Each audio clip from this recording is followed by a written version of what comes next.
Well, good afternoon and welcome to a special edition of The Edge. As always, I'm your host, Trevor Lewington. Now, normally it's the third Thursday of the month where we're talking to community and business leaders and we're getting their insights on how to build your business, how to build your community, how to build your life. But thankfully, my special guest this evening was able to make some time in a very busy day and crash the show. So excited to have Alberta's Deputy Leader of the Opposition, Rakhi Pancholi, here with me today. Well, thanks, Trevor. Thanks for squeezing me in. It is a busy day for me in Lethbridge, but it's been a fantastic day so far. So I'm glad that we made this happen. So what brought you down? What's on the activity list? Do I need an excuse to come to Lethbridge? Oh, of course not. There's so many reasons to be here. Well, I actually was thinking about it. I think I've been in Lethbridge. I'm an Edmonton MLA. We won't hold that against you. Thank you. I appreciate that. But I've found excuses and reasons to be in Lethbridge many times over the last couple of years for lots of reasons. Obviously, there's always the political reasons, but I can say this, and I'm not even making it up. I've fallen a little bit in love with Lethbridge. Okay. You know what? It's a wonderful city. There's some of my favorite little restaurants and stores are here. I brought my kids to Whoop Up Days a couple of years ago, nice. and they still talk about the water slide at the hotel and the sushi places here. And so today I came down actually, I don't need a reason, but I did come down. We are, as the Alberta NDP, the official opposition, we've launched a little bit we're giving Albertans a vision of what we think Alberta can look like in the future. Okay. I came down to the chamber today to talk to them about our vision for the economy. And at the same time, the leader of our party, Naheed Nenshi, was in Calgary, launching our economic vision there with the Calgary Chamber. And I'm going to continue to go around the province and talk to lots of communities. I'll be in Airdrie, I'll be in St. Albert, I'll be in Fort Saskatchewan, just talking to folks about our vision for the economy. Now, while I was here, I also got to tour some things, got to see a cool place, a place I think you know well, PIP International, got to see what they're doing with pea proteins here in southern Alberta, really cool place.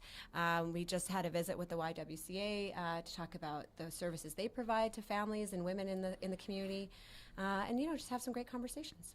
So, obviously getting out across the province gives you a different perspective than being in your home riding, but I would assume as the deputy leader, you're helping inform strategy and policy. It's pan-provincial, right? If you want to be government, you've got to look at the big picture. Yeah, absolutely. And, I've been in Alberta most of my life. We moved out here when I was 4 years old. So like many people, I've been here for a long time. This is home. Alberta is home, absolutely. And but I will say it wasn't until I got into politics that I got to really see and understand my own province.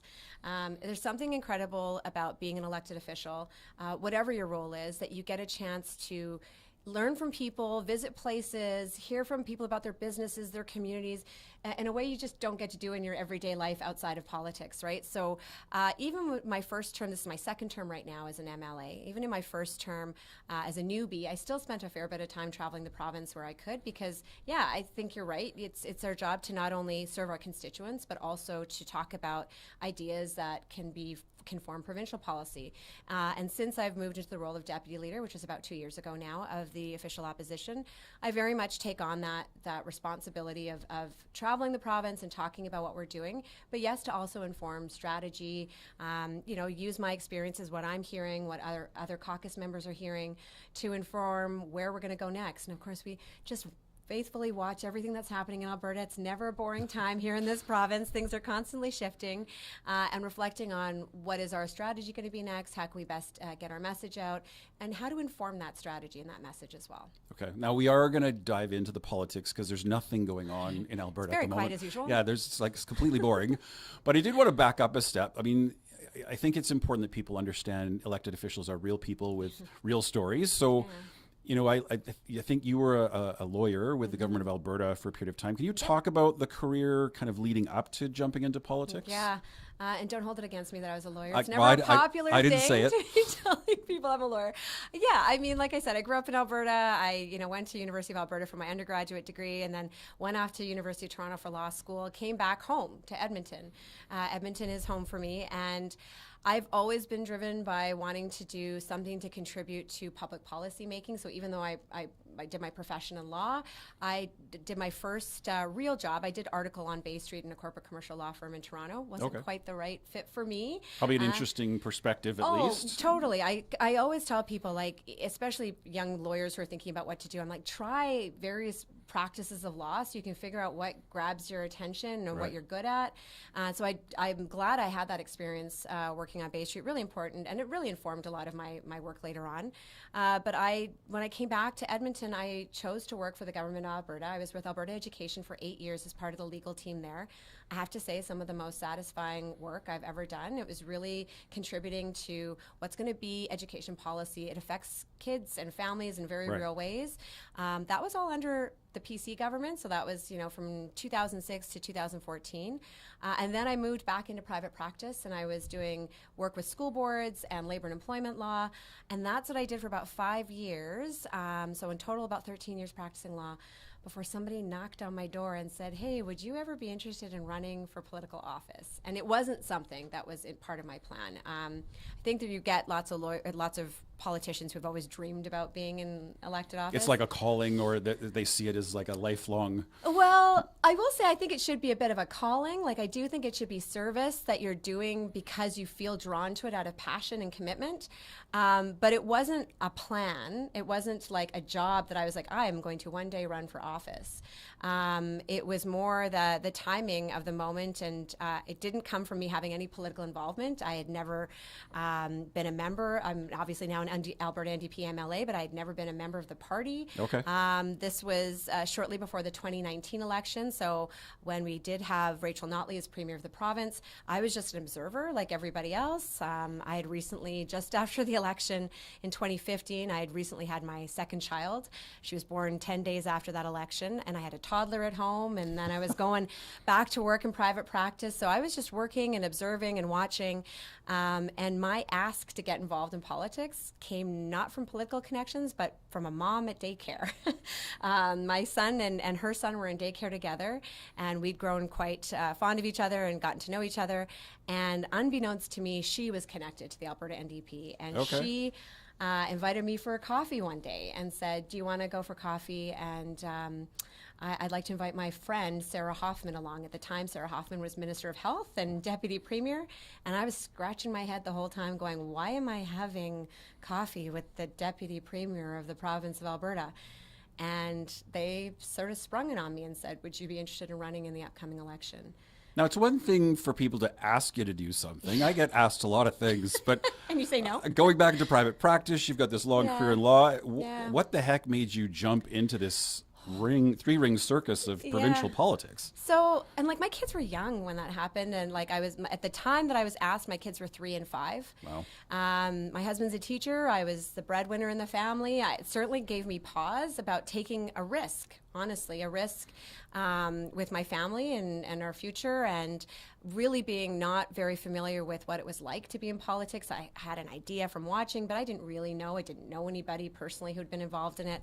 It did feel like a risk, but I have to say, I was extremely motivated by public service. It's been something that's always been deeply important to me, this idea that if you want to make a change in your community, or you want to see something that's better for your community, you have to actively be involved in doing it. And when I was asked, it's kind of like a door opened in my mind of like, oh, here's a chance for me to be an advocate in a different way. I've always been an advocate for my clients and my work, but this is advocacy on a bigger scale. And I did take into account the fact that my kids were so young, because I thought, what better way to role model for them that if you believe in something, you do something about it. I will say I was absolutely inspired by watching as an observer Rachel Notley as a premier. Okay. I thought, if I'm going to jump into politics, this would be the person that I would do it for, that I felt inspired by. I appreciated her pragmatism, her thoughtfulness, her values, strong woman in politics. And so I kind of thought these moments don't come around all the time, right? I'm a believer in that. When you kind of a door opens, you don't always have to jump through every door, but realize that those opportunities might not come around again. When the then Deputy Premier of the province comes along, that feels like a pretty strong signal. Like a moment. I went home, I went and had dinner with my husband right after that, and I was like, and we just looked at each other like, what has just happened? But, you know, I did my homework. I talked to friends. I talked to family. Most importantly, my family was behind me 100%, and that's the most important part. We were doing it as a family. That was the decision. And I was lucky, because having law as a profession, I knew that I'd practiced law for 13 years. I could take honestly, a bit of a calculated risk and do this, and I could still come back to my profession if it didn't work out. I could run and lose. It was certainly no guarantee. The seat that I ran in, many people believed would no longer be an NDP seat and would go back to being a Conservative seat. So, and had a history of had a long back and history. Forth, right? Was actually, Liberal at one point. Liberal was at one point, quote but unquote very PC. long PC. And Dave Hancock was the MLA for that area for a very long time. A very good human being, a very good man. But I just knew that it was a risk. But I don't need to have certainty that something's going to work out in order for me to try.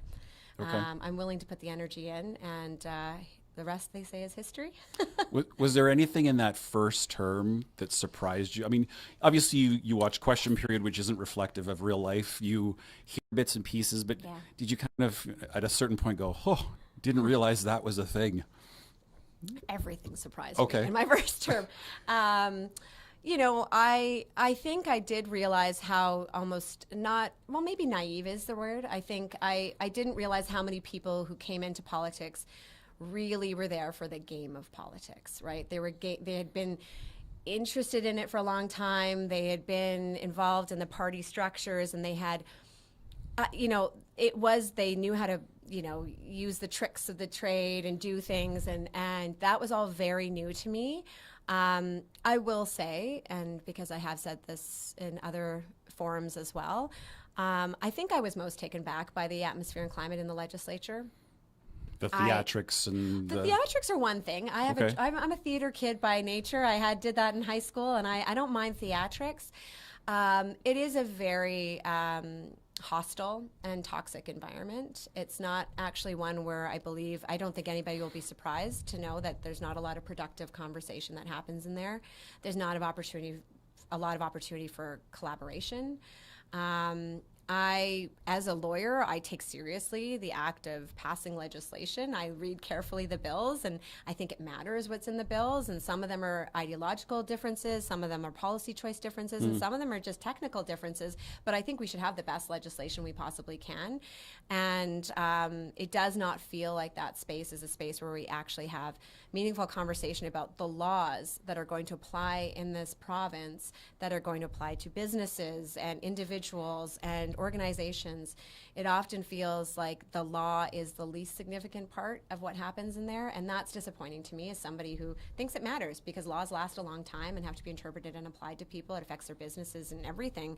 And so to me, that's been a disappointment. I really would love opportunity to be more collaborative and come up with good solutions. But I think it's somewhat of a symptom of a two-party system right now, that it's like there's this mentality that you can't give on either side, and no idea from the other side is a good one. And I just think that's not really the way the world works, and I really don't think that's the way most people think. Because I don't know if you would agree that seems to be a more recent change in society and polarization. I mean, once upon a time, I worked for the Legislative Assembly office, right? And I vaguely remember opposition and government MLAs meeting, truly working to try and figure out changes and amendments. And there did seem to be some collegiality and I call it statesmanship in a way, but that feels like that's been lost.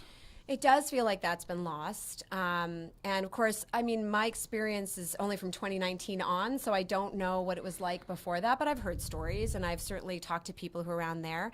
I think it matters when you have more than two parties in a legislature. I think that does make a difference. You have to then collaborate more.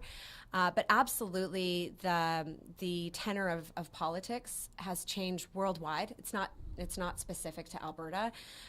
We see what's happened in the United States, and we see what's happening just in the rhetoric that we have online with people who, it's not always about a political party, but it's about positions, right? We're very positional now, and with the spread of misinformation and not connecting with people in person, it's really easy to attack somebody online. That comfort as a keyboard warrior, right? Absolutely. And to be able to see one thing about them and decide that you know everything about them, or like you're a with this or you're a that because you said this, that has permeated our discourse generally, not just our political discourse. And I sometimes say I don't know which came first. Is it that the discourse was in the general public and it is shaping who we're selecting for politics, or the people in politics are speaking that way and that's influencing the general public? I think the reality is it's probably both.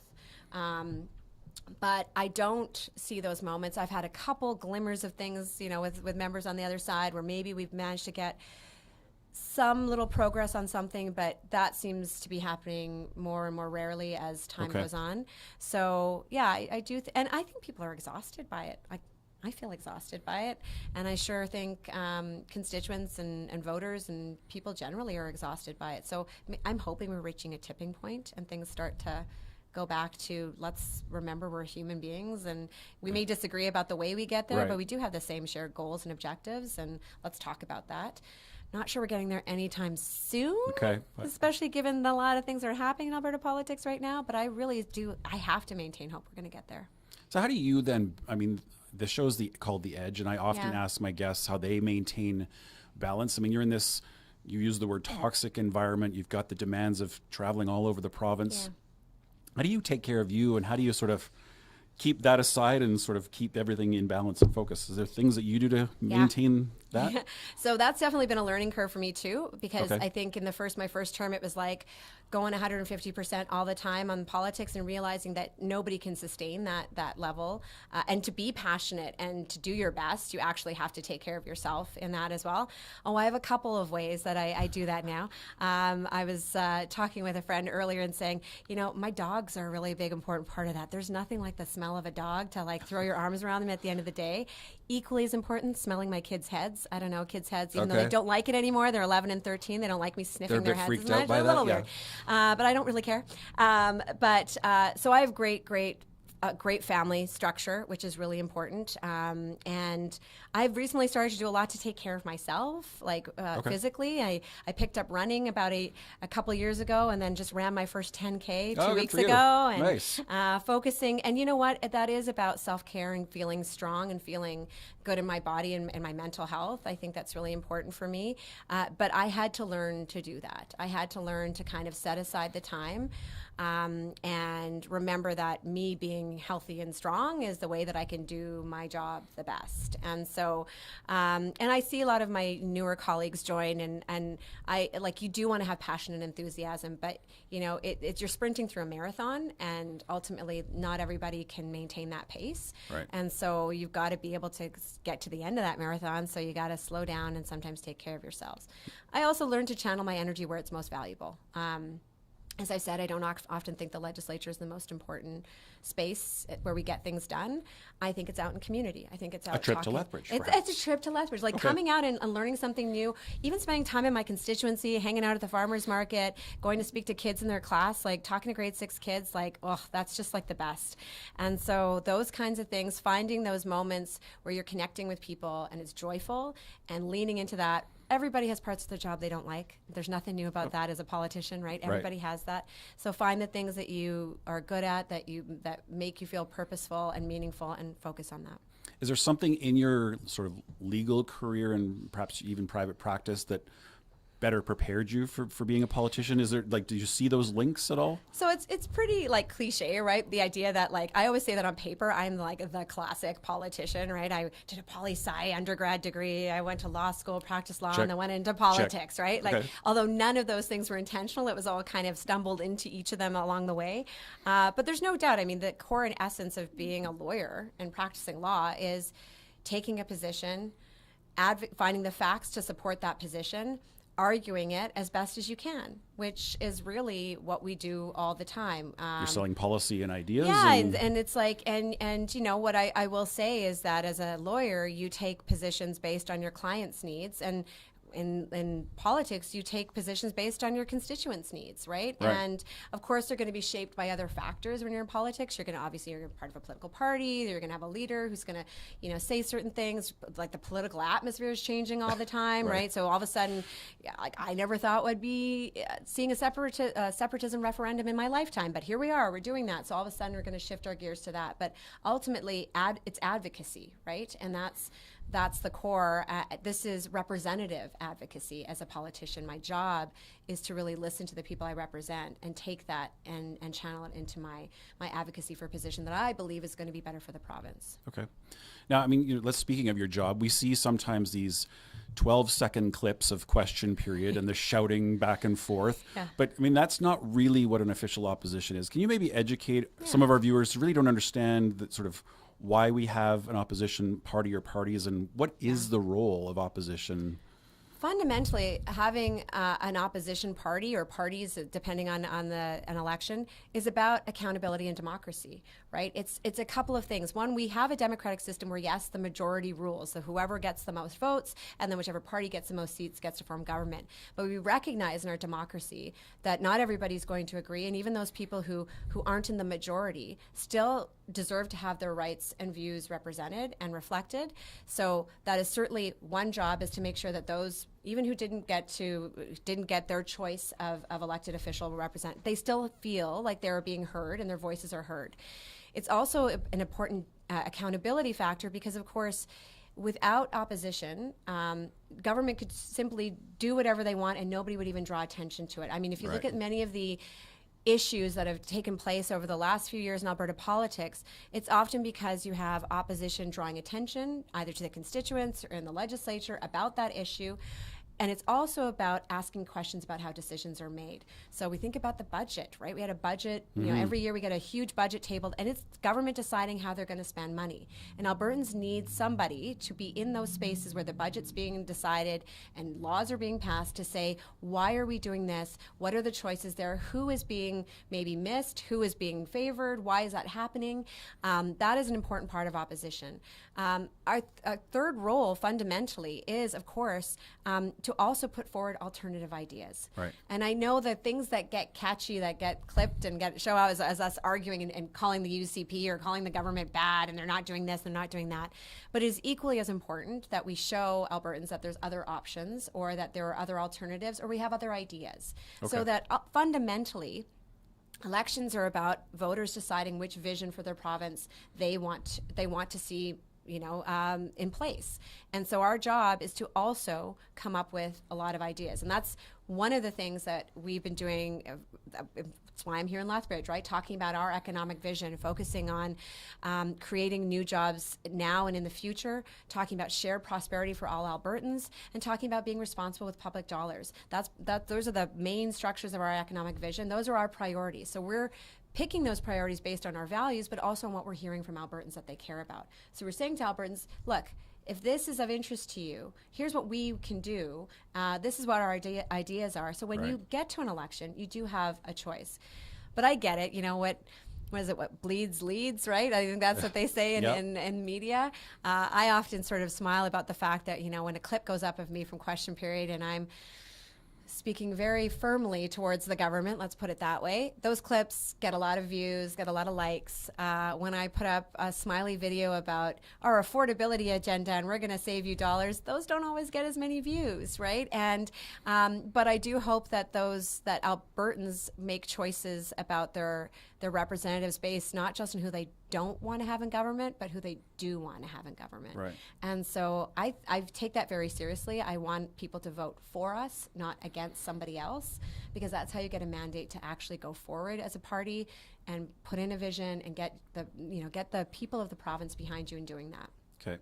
Now, I mean, speaking of Albertans and Albertans' priorities, there's sometimes this criticism levied against the NDP about this link to the federal party, and there's this belief or accusation that, you know, the provincial NDP is really just a wing of the federal NDP and it's controlled by the federal leader. Can you maybe explain to people how that separation or how that works or what that link actually looks like? And I understand that is a very pervasive view.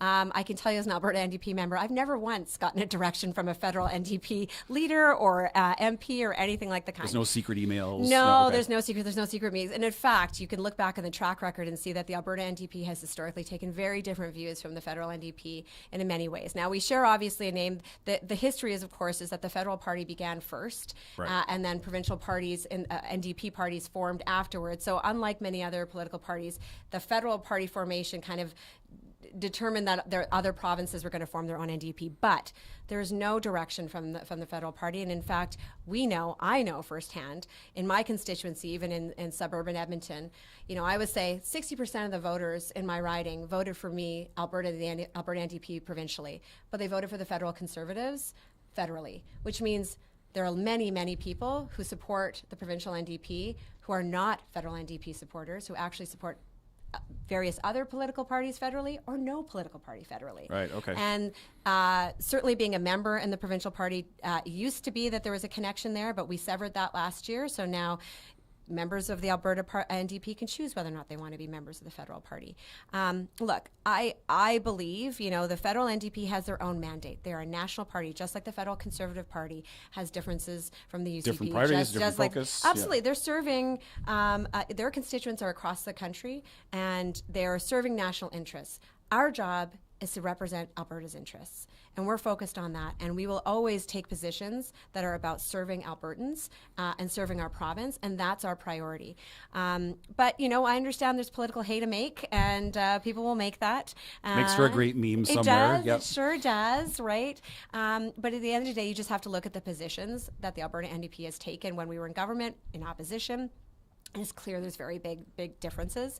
I am very proud, and one of the reasons that drew me in the first place to run for Rachel Notley when I talked about her pragmatic leadership, for me that was an Alberta NDP premier saying, we need a pipeline. We need to get a pipeline built, at the time TMX, and she worked collaboratively with provinces, with the federal government, because she knew that was in the interest of Alberta. I can tell you who didn't like it was the federal NDP. Right. And that didn't stop us at all. In fact, we are motivated by what Alberta needs and its interests, and we will continue to do that. Okay. Now, one of the interests of late, of course, is this conversation around separatism. What? I've never heard of it. Yeah, I'm sure that hasn't come up at all. And one of the things that was most striking to me in the more recent news cycle was you sitting in a committee meeting discussing a petition and a possible referendum at the same time a press release goes out that it's already been approved by said committee. Can you maybe explain what that experience must have been like to be sitting there as this is happening around you? So I tell you, Alberta politics is never boring. And the one thing that I think is very hard to explain to people who've never done it is that you really never know what the day is going to bring.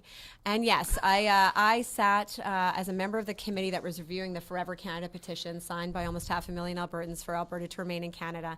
And while we were debating in the committee the motion that would decide whether or not the UCP put forward a motion saying we should have a referendum on including one of the options be the Forever Canada petition question, and they were putting that forward. We were debating that motion. We had just started debating it, and a UCP release went out to the media cheering about the fact that we just passed this motion to have a referendum using that question, and quotes in that news release from the chair of the committee.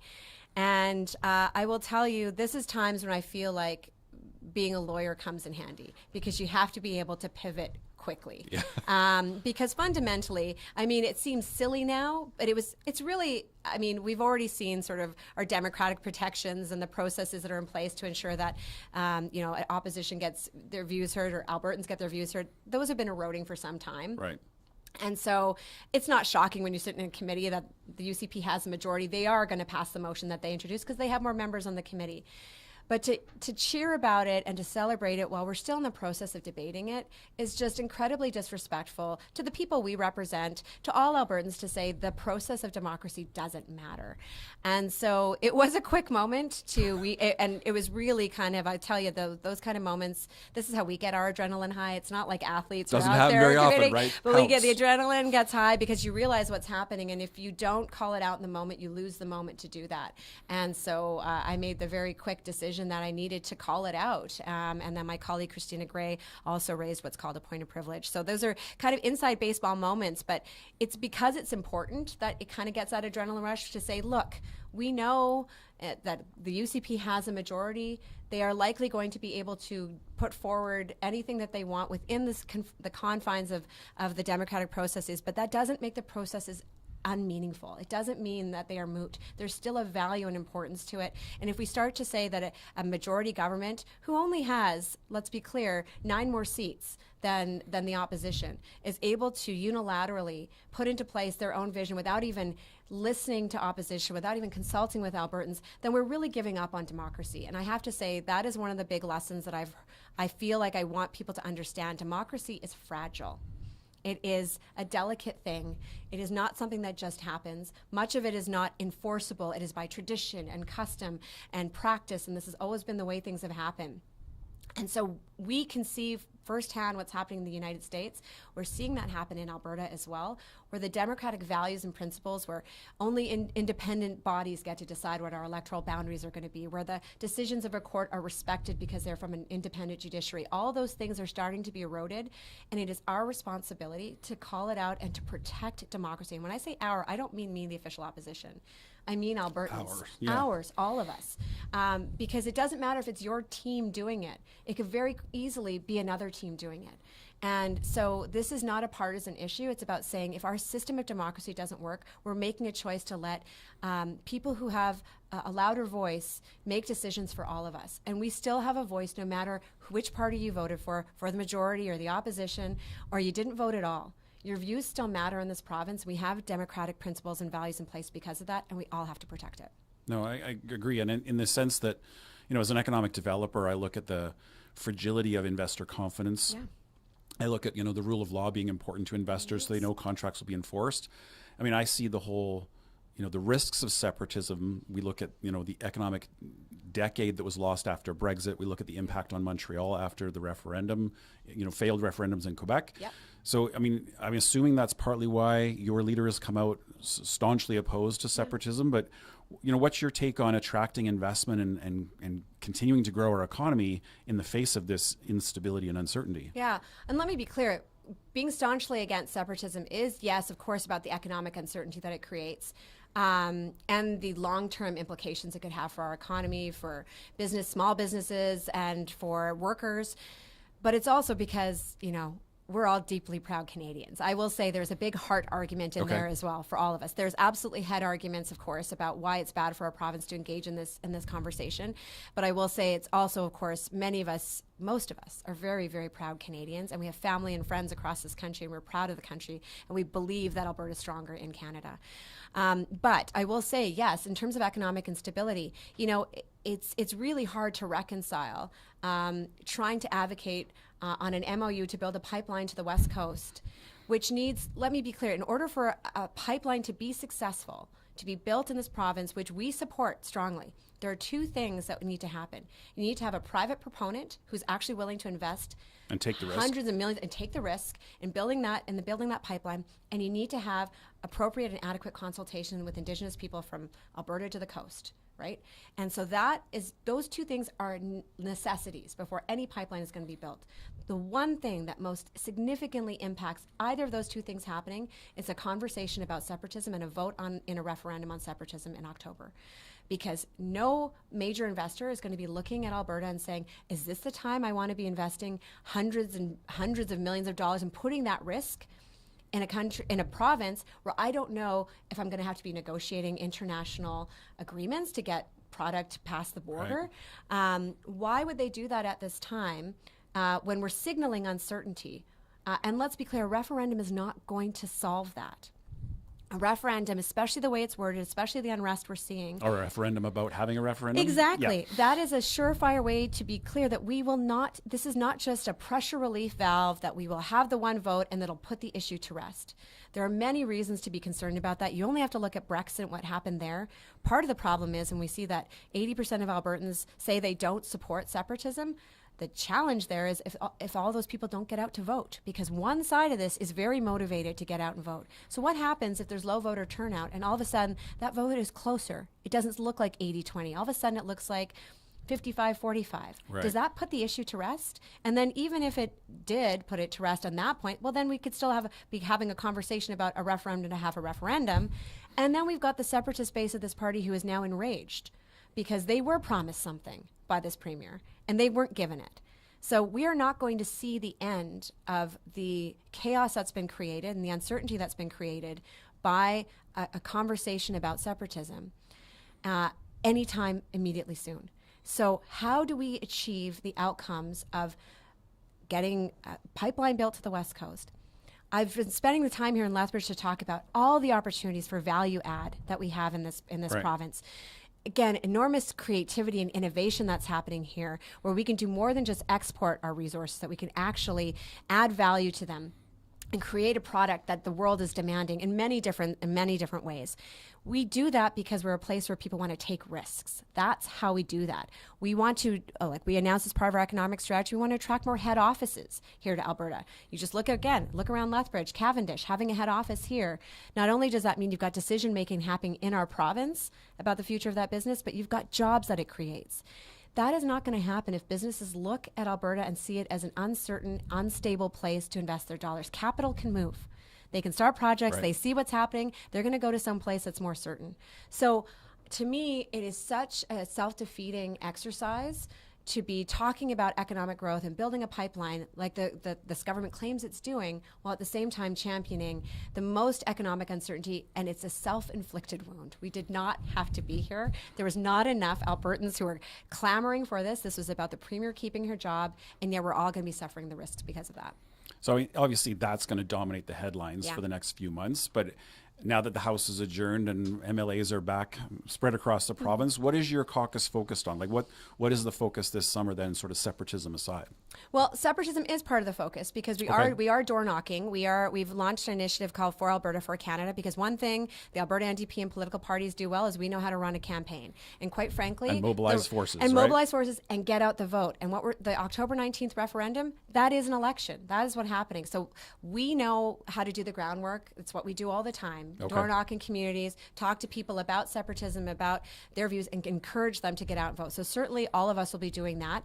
But the other thing that we'll be doing is, again, part of what we announced today, our economic strategy. We announced our affordability agenda last week. In a few weeks, you're going to see us announce our healthcare agenda.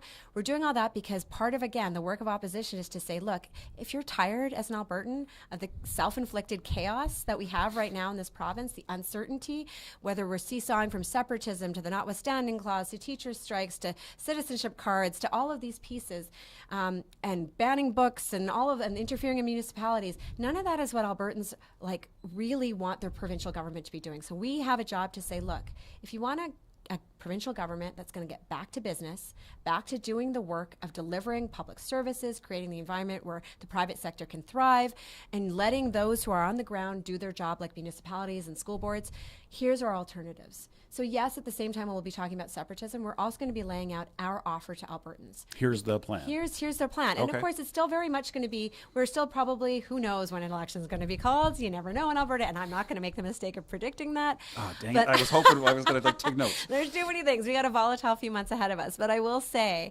that it is our job to start laying out that alternative vision. And we really think people are ready to get back to calm, boring government that just delivers what it's responsible for doing. And we want to show them that we have the ideas, we have the plans, and we're ready to do that work. Okay, so I mean, you've spent, obviously, been in Lethbridge before, but got some feedback today. Based on what you've heard in your time here in Lethbridge, how does that align with the priorities that the party is laying out? And is there anything unique or specific to Lethbridge based on what you've heard? Yeah, Lethbridge being, the hub of both innovation around things like agri-food and agriculture, but also being a post-secondary hub, is actually had some really great conversations about how do we pair up the skills that employers need with the skills that students are learning in a better way. We talk a lot about trades and apprenticeships, and there's this disconnect between the interest from students and what they're, are they engaging more in the trades? Are they engaging more with post-secondary? Are they getting the skills they need? And then are employers knowing how to tap into that educated workforce? And because I think what we're seeing is there's a lot of talk about trades and apprenticeship, but employers, we haven't seen those spaces increase. Do we need more incentives for employers to actually engage in apprenticeships, for example? Do we need earlier introduction to students, maybe in junior high or younger, about opportunities for different kinds of work options? Because we see a high youth unemployment rate. So when we talk about creating jobs now and in the future, connecting educated, skilled, productive workers with the skills and employment that they need is really key. So that really was the dominant conversation that we had a little bit with the chamber this morning, which I thought was really useful to again go it goes on both sides. Yes, you want to upskill and skill people through trades and everything, but you also need some incentive from the employers to connect better with them. I know many young people right now who are sort of underemployed or not sure what to take to go back to school.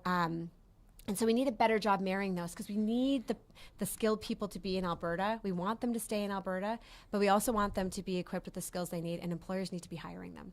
So what do we do to facilitate that? And that very much connects with our economic strategy around creating new jobs. Okay. Any other like provincial platform priorities that you see directly aligned with? I mean, obviously affordability is, I think, a universal truth, but are there any things that stand out to you for Lethbridge specifically based on priorities that the party has, but also what you've heard in other feedback? Well, for sure. I mean, I go back to agri-foods because honestly, we've been talking about diversification in this province for our entire existence, pretty much. It feels like every speech ever. Yeah. But it is happening here already, right? Like Lethbridge is the heart of a lot of that, and Southern Alberta is, and so that is very much like, how do we leverage that? Is I think it's really going to be happening here. So that is part of our key priorities. I'll also say we continue to know that healthcare continues to be a top issue, and nowhere is that felt more. For the longest time, Lethbridge did not have any family doctors taking on new patients. And so the challenges, I think, of a community like Lethbridge, which is not a small town, it is a city, it's 100,000 people, it's not as big as Calgary or Edmonton, but it's often lumped into this idea of sort of rural, but it's something in between, right? And we talk a lot about how we support services and connection because of population in the big cities, but how do people here get access to those things?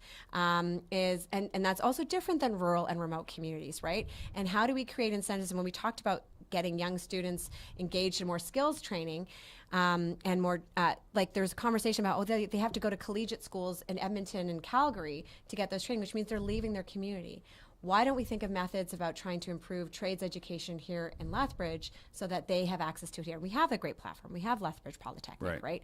So I think all of it connects, but I always say, there are things, of course, unique to Lethbridge. They're going to have greater challenges about, conversations around coal mining in the Eastern Slopes, although that is definitely a province-wide concern. But the fact is, we focus sometimes on why things are so different from parts of Alberta, like, this is an urban issue, this is a Calgary issue, this is, we don't understand rural issues. And my experience has been when I'm in communities like Lethbridge or smaller communities across the province or in the cities, there's actually a lot of universality in terms of our concerns and priorities. Affordability is a challenge everywhere. Access to healthcare is a challenge everywhere. Pretty consistent, right? And people being concerned about their family's future is consistent, right? They want to make sure that their, university age or post-secondary age kids are going to get a job and are going to be able to afford to buy a house. These are actually not unique to one community over another. And I'd like us to focus more on those things that we do have shared goals around. The solutions will be different based on the community, but if we realize we're all moving in the same direction, again, going back to stop thinking that we're separate and different all the time. We have a lot of commonalities, and when I talk to folks in Lethbridge, it's a lot like talking to folks in my own community. Yeah, you hear a lot of the same issues, a lot of this delivered a lot of the same ways, right? I also see a lot of really great dogs here, I have to say that.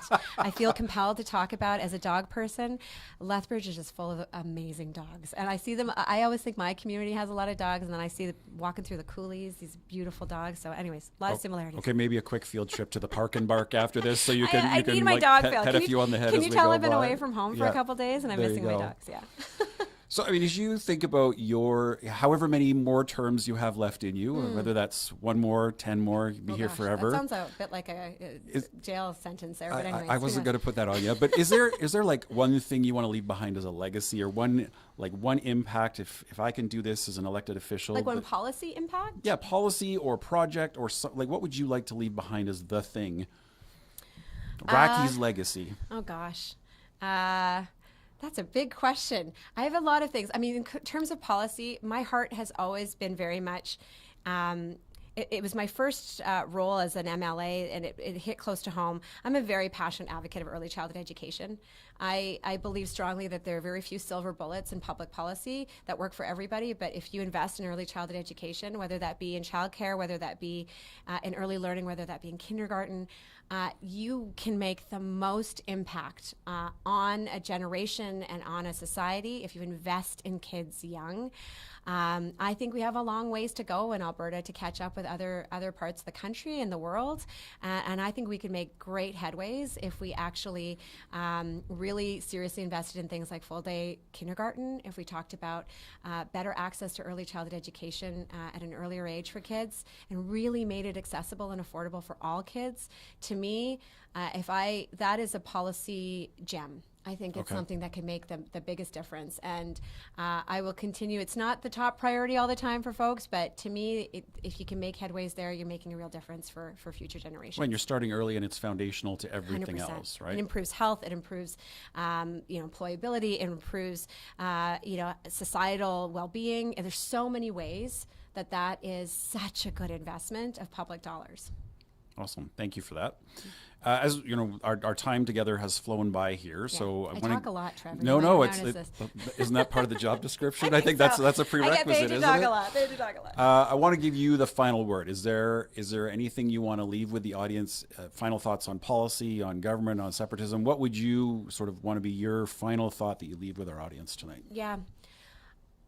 I think I would ask all Albertans to remember that no elected official, no individual, no political party is going to save your province, is going to be the ones to do the things that you want them to do alone. Every single Albertan needs to be engaged in the act of protecting democracy, standing up for it, being engaged on the issues that you care about.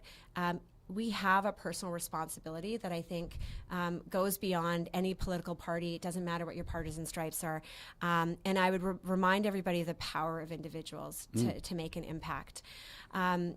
We have democratic moments coming up. We're going to have votes. We're going to have elections.